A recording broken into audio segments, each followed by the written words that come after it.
Olá, minha irmã. Olá, meu irmão. Como é que vai? Tudo bem? Pastor George Felten aqui falando, pastor da Igreja Evangélica Luterana do Brasil, na congregação Castelo Forte de Sapiranga. E hoje nós estamos aqui para ter o nosso momento de estudo bíblico, de estudo da Palavra de Deus, onde hoje nós vamos refletir sobre Romanos 3, o cerne, o centro da Escritura Sagrada. Hoje nós queremos também ouvir um pouco sobre como esse capítulo 3 influenciou, ou como esse capítulo 3 foi tão importante para a reforma luterana e, consequentemente, para nós hoje. O que isso tem a ver conosco? Junte-se a mim nesse momento. Vamos começar com uma pequena oração? Querido Deus, nosso Pai eterno, nós te agradecemos pela vida que nós ganhamos no dia de nosso nascimento, mas principalmente, Senhor, agradecemos pela vida que nós ganhamos, a nova vida que nós ganhamos em Jesus no dia do nosso batismo, quando Tu nos deste a fé e nos deste o Espírito Santo. Te pedimos esse mesmo Espírito Santo agora, nesse momento de devoção, nesse momento de estudo bíblico, onde nós queremos ouvir de Ti, Senhor. Não queremos falar, queremos apenas ouvir e receber de Ti. Por isso nós te pedimos a Tua presença, a Tua companhia, e te pedimos que nós entendamos as Tuas palavras conforme Tu queres. Nós nos entregamos completamente, Senhor, a Ti. E em nome de Jesus Cristo e no poder dEle, nós te oramos, pedimos e agradecemos.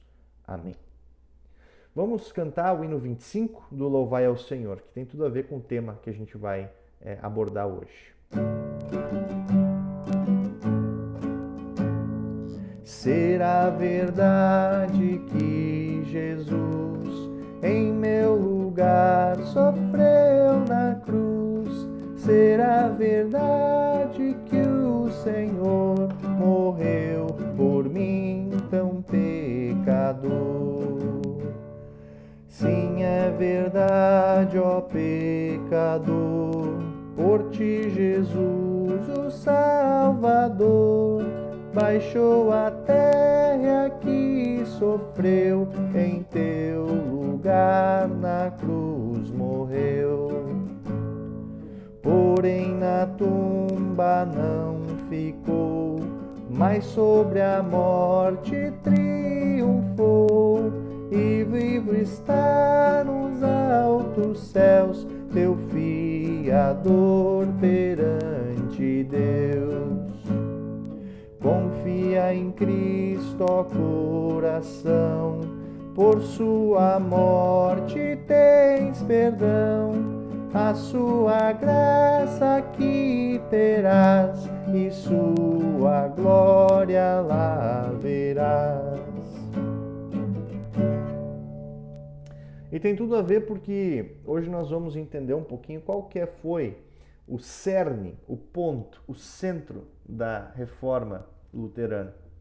Mas nós não queremos ver tanto a figura de Lutero, mas nós queremos falar sobre a palavra de Deus. E quando nós mencionamos Lutero, nós vamos mencionar apenas a relação que ele teve com a palavra de Deus, com a Escritura Sagrada. Porque dizer que a reforma luterana foi um divisor de águas na história é uma coisa bem tranquila, não é surpresa para ninguém. Foi através da reforma que a Bíblia, na linguagem do povo, ganhou mais força, ganhou mais ênfase.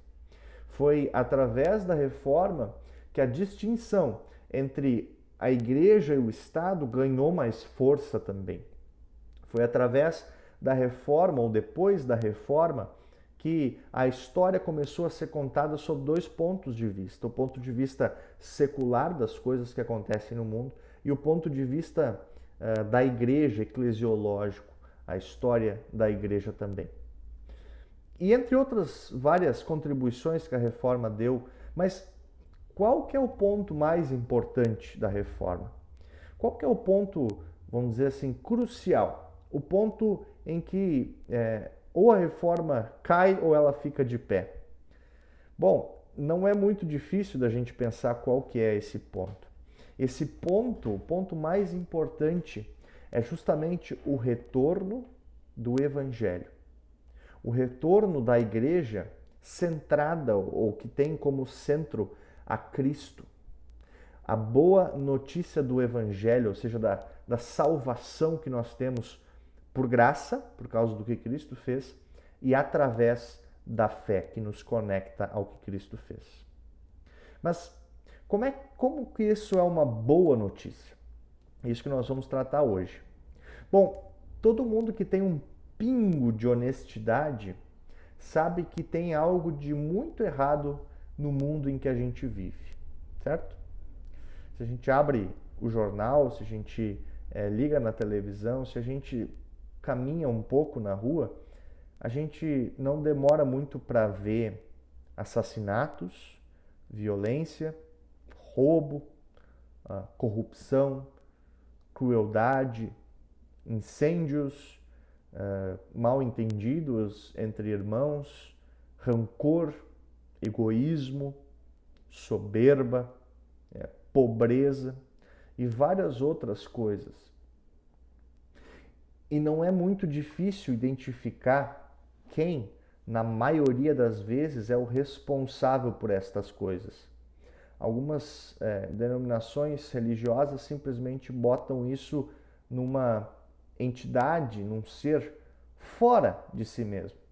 Ele diz, bom, isso é culpa do diabo. Sim, de alguma forma é.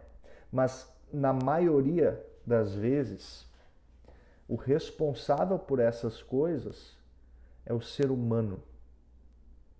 É o ser humano. E isso também não é novidade para a Bíblia. Isso a Bíblia concorda e isso a Bíblia vem ensinando já desde o início. Desde o 3º capítulo do livro de Gênesis, o primeiro livro da Bíblia, da Escritura Sagrada. Quando Deus coloca Adão e Eva num jardim perfeito, cheio de árvores frutíferas, da criação mais bela possível e com companhia um do outro. A criação termina com Deus olhando para tudo isso, dizendo que tudo era muito bom. Então ele cessa de criar e ele aproveita essa criação. Imagina, Deus aproveitando a própria criação. E é ali que Adão e Eva são colocados. E Deus libera eles para comer do que eles quisessem daqueles frutos. Com exceção de uma única árvore que eles não poderiam comer, que era a árvore do conhecimento do que era o bem e que era o mal. E óbvio, o que o Adão e Eva fazem? Todos já sabem, todos já leram este capítulo 3 do Gênesis. Tentados pela serpente, Adão e Eva duvidam da palavra de Deus. Adão e Eva, de repente, pensam que tudo aquilo que Deus tinha criado não era o suficiente. Tudo aquilo que Deus tinha dado para eles cuidarem e para eles poderem se alimentar, de repente não valia de nada se eles não pudessem ter aquele fruto proibido. E muitas pessoas tentam identificar o que seria esse fruto proibido, talvez pensando que é um simbolismo para alguma coisa, mas o foco não é o fruto em si. O foco é o ato de duvidar de Deus. Ali já é o princípio das coisas. E Adão e Eva vão lá e desobedecem. Eles vão lá e duvidam da palavra de Deus. Eles vão lá e não confiam mais. E esse ato, essa desconfiança, essa dúvida do Adão e da Eva trazem uma espécie de maldição para o ser humano. As consequências que ninguém gosta. Deus diz a Adão, por causa do que você fez, toda a terra será maldita. Fim de papo. E essa maldição, essa consequência, nós podemos ver através do Antigo Testamento inteiro. Nós vemos um povo rebelde, um povo que simplesmente não quer saber de Deus, que desobedece ao que ele pede, o que ele espera. Um Deus santo que era um povo santo. e de repente o povo não consegue. Foi assim com Caim e Abel, quando os filhos de Adão e Eva, Caim e Abel, quando Caim simplesmente assassina o seu irmão, o seu próprio irmão. Foi assim com os irmãos de José, que vendem ele para o Egito como escravo, uma caravana que estava passando, mas antes tinham planejado matar o próprio irmão também. Foi assim quando o povo de Israel, que tinha recém escapado da escravidão, libertado por Deus através de Moisés, atravessando o Mar Vermelho em chão seco, quando esse povo no deserto duvida e faz um ídolo, faz um Deus próprio para adorar. Foi assim também quando este mesmo povo estava na terra que Deus havia prometido já para Abraão, muito tempo antes, terra de Canaã, e de repente desobedece de novo. E cai, dependendo do rei que eles tinham. Foi assim quando Deus traz de volta esse povo do exílio, onde eles tinham sido capturados pela Babilônia. Aliás, tema que nós, através dos profetas, temos estudado bastante nesses nossos estudos de quinta-feira à noite. Foi assim quando vem Jesus Cristo, o Messias prometido, e simplesmente o povo dele, o povo de Israel, o povo de Deus, através daquele partido dos fariseus, simplesmente rejeita Jesus Cristo. Foi assim com os apóstolos e os primeiros cristãos, os primeiros mártires, os primeiros a serem mortos porque pregavam a Jesus, porque criam em Jesus. Mortos em arenas, mortos em espetáculos cruéis, muitas vezes por animais selvagens. Foi assim, através da história, com falsos ensinamentos introduzidos dentro da pura igreja cristã. Foi assim quando Lutero foi perseguido por pregar o puro evangelho da graça de Deus. E assim tem sido também, até os dias de hoje. Nós sofremos um mal que não conseguimos nos livrar. Ainda que a gente seja o mais certinho possível, ainda que nós tentemos viver uma vida decente, uma vida levando em consideração a palavra de Deus, essa realidade do pecado, nós não conseguimos nos livrar. O salmista escreve no Salmo 51, eu nasci na iniquidade, em pecado já havia me concebido a minha mãe. Esta é a realidade. E é isso que o apóstolo Paulo, no capítulo 3 de Romanos, conclui. Paulo escreve no capítulo 3 de sua epístola aos Romanos, mais ou menos pelo ano 57, 55, depois de Cristo, ele escreve no capítulo 3 a seguinte passagem, a seguinte frase. Pois não existe nenhuma diferença entre as pessoas. Todos pecaram, estão afastados da presença gloriosa de Deus. Dessa lei, ninguém escapa, meus irmãos. Todos pecaram. Você entende que você está incluído nesse todos pecaram? Você entende que quando Paulo diz não há diferença entre as pessoas, isso diz respeito também a você? Não há diferença entre você e aquela outra pessoa que você está pensando agora, que talvez você considera mais pecador do que você. Não há diferenças, diz Paulo. Todos estão na mesma barca. Diante da lei de Deus que nos exige perfeição, ninguém escapa. Nem o apóstolo Paulo, nem o Martinho Lutero, nem você, nem eu. E se você é honesto o suficiente para entender isso, você pode estar sentindo agora o que o Martinho Lutero sentia lá antes de ter redescoberto o Evangelho. Mas o que é o Evangelho? A palavra Evangelho é uma palavra de origem grega que significa uma boa nova, uma boa notícia. E ela começa já antes do tempo de Jesus, quando os mensageiros das guerras traziam as notícias. E quando de longe se via um mensageiro gritando Evangelho, Evangelho, se sabia que era uma boa notícia chegando. As tropas tinham vencido a batalha. E esse Evangelho, essa boa nova, essa boa notícia que o Martinho Lutero se depara lendo a Escritura, aponta para ele que a pergunta, bom, o que eu devo fazer agora, está errada.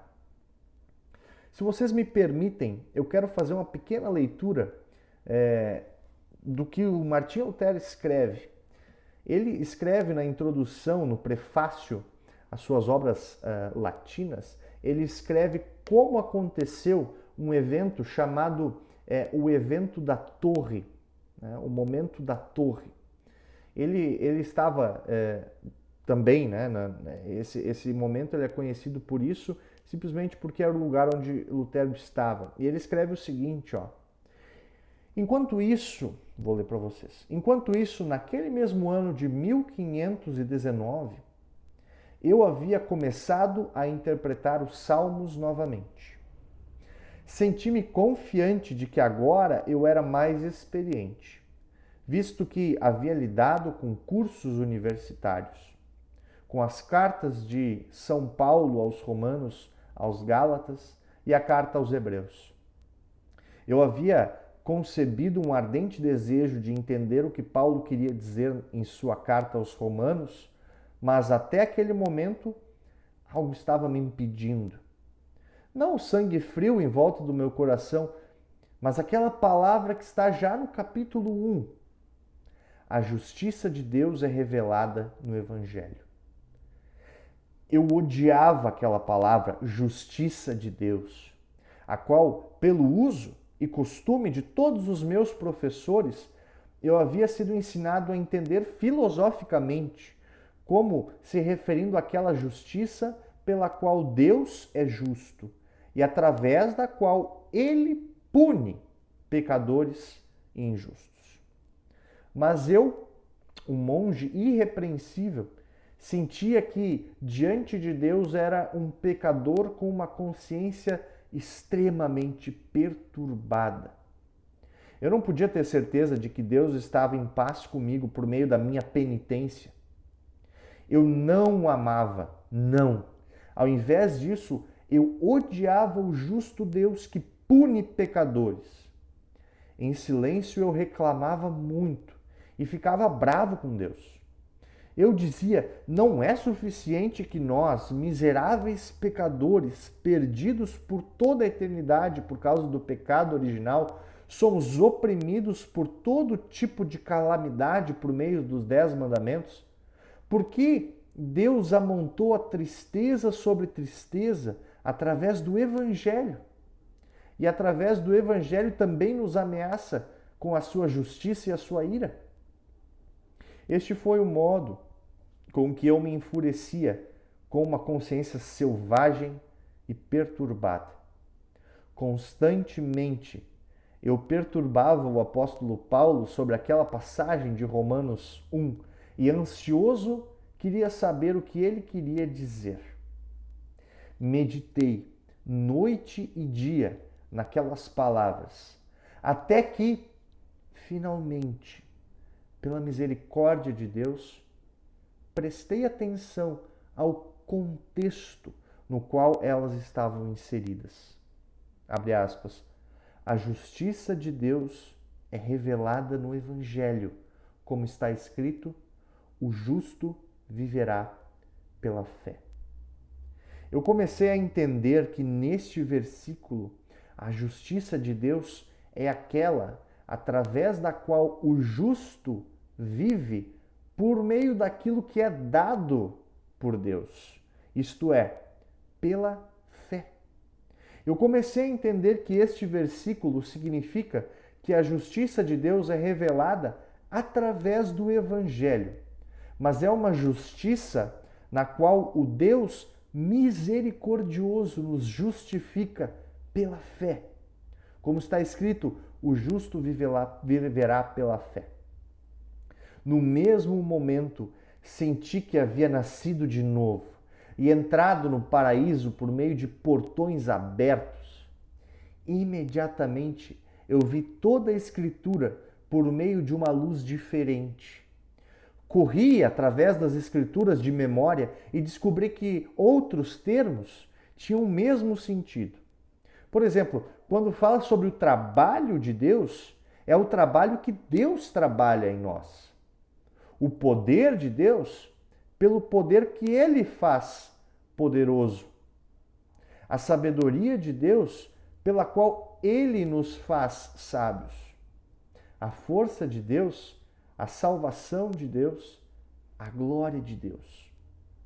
Eu exaltava essas palavras, que para mim eram mais doces do que todas. A justiça de Deus, com tanto amor quanto antes eu havia odiado. Esta frase de Paulo foi para mim um portão do paraíso. Preste atenção como Lutero, ilustra o que aconteceu com ele. O importante aqui não é de nenhum momento o Lutero. O importante não é a figura do Lutero. O importante é o que Deus revela para Lutero.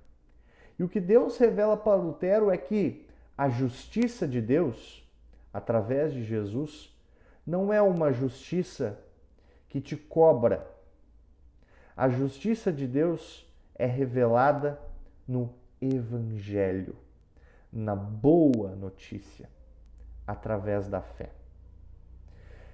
Percebam atentamente, meus irmãos, o que o apóstolo Paulo escreve logo depois de dizer aquilo que a gente leu há pouco, sobre como todos estavam debaixo da lei de Deus, sobre como todos pecaram e estavam afastados de Deus.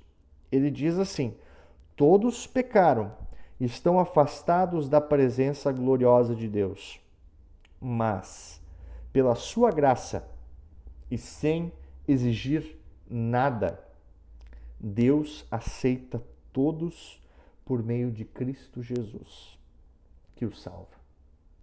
Deus ofereceu Cristo como um sacrifício para que pela morte na cruz, Cristo se tornasse o meio de as pessoas receberem o perdão dos seus pecados pela fé nele. Deus quis mostrar com isso que ele é justo. No passado ele foi paciente, não castigou as pessoas por causa dos seus pecados, mas agora, pelo sacrifício de Cristo, Deus mostra que é justo. Assim, ele é justo e aceita os que creem em Jesus Cristo. Meus irmãos, Jesus Cristo é a boa notícia. Jesus Cristo é o evangelho para aqueles que concluem, como nós concluímos há pouco, que sim, todos nós seríamos condenados com justiça por Deus ao fogo do inferno. Porque nós pecamos e estávamos debaixo da autoridade do pai do pecado, do pai da mentira, isto é, do próprio diabo. Mas Jesus veio nos resgatar. Jesus Cristo viveu, morreu e ressuscitou, meus irmãos. E isso quer dizer que ele venceu. Que ele venceu o pecado, ele venceu o mundo, ele venceu o diabo, ele venceu a morte. E simplesmente agora nos entrega todos esses benefícios para que nós, que estamos unidos a Ele no nosso batismo ou desde o nosso batismo, possamos ter tudo isso também. Essa é a boa notícia. Através da sua vida, da sua morte, da sua ressurreição, Jesus vence o diabo, o pecado e a morte por nós. E o que significa isso para você? O que isso diz a teu respeito? Como isso te afeta? Meus irmãos, isso quer dizer que desde o dia do teu batismo, tu vives uma nova vida. Não mais debaixo da autoridade ou do poder do diabo, mas debaixo do teu Jesus, do teu Salvador, do teu Senhor. E tudo isso ele faz sem exigir nada em troca. Absolutamente nada. Muito pelo contrário, ele mesmo te dá tudo o que você precisa para que isso aconteça para você. Portanto, nós não somos salvos por causa da fé. Nós somos salvos por causa de Cristo. Mas Deus nos dá a fé que nos conecta a Cristo. E é por isso que isso afeta a sua vida hoje. Essa é a maior redescoberta da reforma, meus irmãos. Mas isso não é nada novo, porque a Escritura Sagrada já falava isso desde o 3º capítulo de Gênesis. Lembra que a gente falou isso no início do nosso estudo hoje? Nós falamos sobre como Adão e Eva pecaram e aí veio a maldição. Logo após a maldição, no capítulo 3, versículo 15 da Escritura Sagrada, do livro de Gênesis, Deus profere o primeiro evangelho, a primeira boa notícia. Ele fala que o filho da mulher, a descendência da mulher, isto é, Jesus Cristo, esmagaria a cabeça da serpente, isto é, o diabo. Já dizia também a Escritura, através dos vários profetas do Antigo Testamento. A Escritura já dizia isso também através do próprio Jesus Cristo, o Messias. A Bíblia também dizia isso através dos seus apóstolos, através dos primeiros cristãos, dos primeiros mártires, que preferiam morrer da forma mais cruel possível do que negar o seu Jesus Cristo. Morreram por causa de Cristo, ou pela causa de Cristo. E também Deus, através da igreja, vem dizendo isso por todos esses anos, até hoje. É por isso, meus irmãos, que a reforma luterana não é sobre Martinho Lutero. A igreja luterana não ensina os ensinamentos de Martinho Lutero. A reforma luterana, a igreja luterana, é sobre como Deus se relaciona com as suas criaturas. De uma forma mais específica, como Deus se relaciona com você. Aí do outro lado da tela, me ouvindo, lendo a Escritura e entrando em contato com Deus. Como isso acontece hoje. Como isso acontece agora para você. E como isso se dá? Deus te deu a fé que te conecta ao vencedor Jesus Cristo. E da mão de Jesus Cristo, ninguém pode te tirar. Nem anjos, nem principados, nem potestades, nem coisas que hão de vir, nem coisas do presente, nem qualquer outra coisa ou criatura nada poderá te separar do amor de Jesus Cristo, do amor que Deus teve por ti em Jesus Cristo. Esse é o centro da reforma luterana.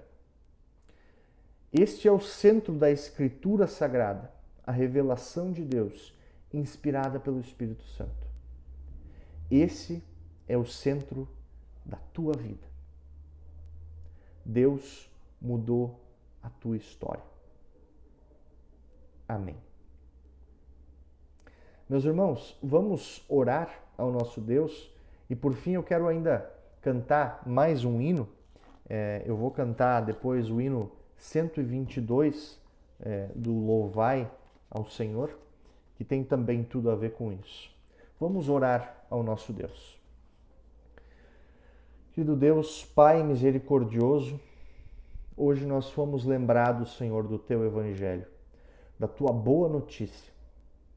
Muito obrigado pelo plano da salvação que colocaste em prática em Jesus. Muito obrigado, Senhor, por ter mantido a Escritura Sagrada e por ter levantado pessoas como o apóstolo Paulo, como Martinho Lutero e várias outras pessoas que nos ensinaram, através dos tempos, a Tua verdade revelada na Escritura, de que Tu não exiges nada de nós, até porque não teríamos como oferecer qualquer coisa a Ti. Mas Tu resolves o nosso problema do pecado em Jesus. E Jesus vence o pecado, a morte e o diabo. E agora, porque Jesus faz isso e porque nós recebemos a fé como um presente Teu, nós também iremos vencer o pecado, a morte e o diabo. Não nessa vida, quando nós vamos ainda passar por sofrimentos, nós vamos cair novamente em pecado, nós vamos sofrer aflições e tentações do diabo. Mas quando Tu, Senhor, voltares e restabelecer aqui o Teu reino, nós estaremos ao Teu lado, porque Jesus nos garantiu isso. E isso não depende de nós, mas de Ti. E nós fomos trazidos, Senhor, para a Tua mão. Muito obrigado. Dessa mão, ninguém nos tirará. Fortalece a nossa fé através da nossa vida, Senhor, para ficarmos firmes até o fim. E para que as aflições dessa presente vida não nos tire do prumo, não nos desfoque de Cristo, do centro da nossa história. Muito obrigado, Senhor. Te pedimos que Tu abençoes a Tua igreja conforme ela vai continuando o seu trabalho de testemunhar no mundo essa boa notícia e que nós possamos ser servos nas Tuas mãos, através das coisas que Tu nos deste para fazer, através do chamado, através daquilo que Tu nos colocaste a fazer onde quer que nós estivermos. Em Tuas mãos nós nos entregamos. Nas Tuas mãos nós estamos e não podia ser diferente, porque Cristo nos conquistou e nós confiamos nisso. Em nome de Jesus Cristo. Amém. Junte-se a mim novamente, meu irmão, então, para concluirmos esse pequeno momento de estudo, vamos cantar o hino 112 do Louvai, o hino Ninguém Tem Maior Amor.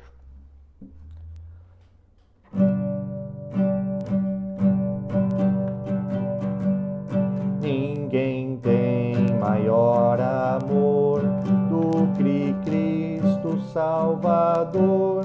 Sua vida ao mundo deu, Filho único de Deus. O amor que teve Deus libertou os filhos Teus, demonstrou-nos a afeição e graciosa compaixão. Dom supremo é o amor recebido do Senhor, que nós temos com o irmão, é amor sem distinção. O amor que teve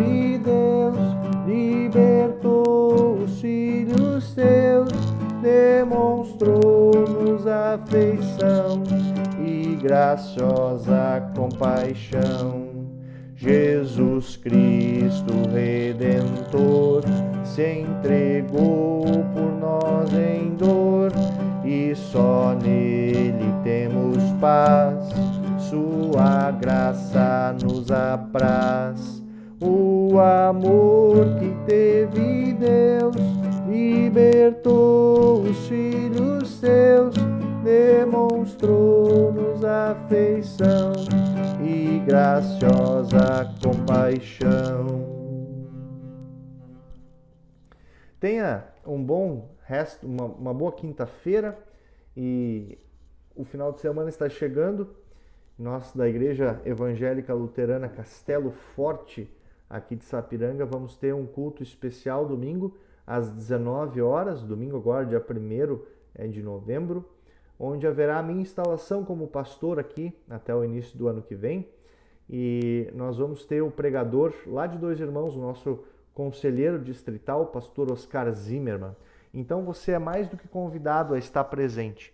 Nós precisamos apenas fazer a sua inscrição. Portanto, entre em contato conosco para que isso possa acontecer. Dia 1º do 11 de 2020, agora domingo, às 19 horas. Você é mais do que bem-vindo na casa de Deus. Um grande abraço, fique com o Senhor Jesus Cristo e deixa Ele ser Deus na tua vida. Amém.